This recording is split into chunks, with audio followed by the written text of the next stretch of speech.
Good morning guys. Maayong bongkag. Kalalabas ko lang. Ayan, it's 2 o'clock in the afternoon. Kalalabas ko lang, tinamad akong lumabas.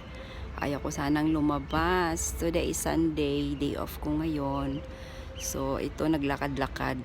Sumakit na yung likod ko, kakahiga. Kaya ayun, lakad-lakad muna tayo guys. Makalanghap man lang ng preskong hangin.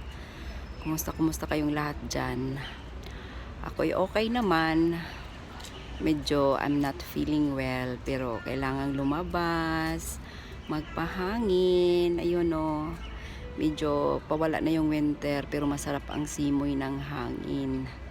Makalanghap man lang tayo ng simoy ng presko ng hangin. Ayan, lakad-lakad lang tayo kung saan tayo dalhin ng ating mga paa. Yan, maingay yung paligid ko. May mga kumakanta din, nagdi-day off. So happy Sunday guys, blessed Sunday everyone. Enjoy life. Bye bye.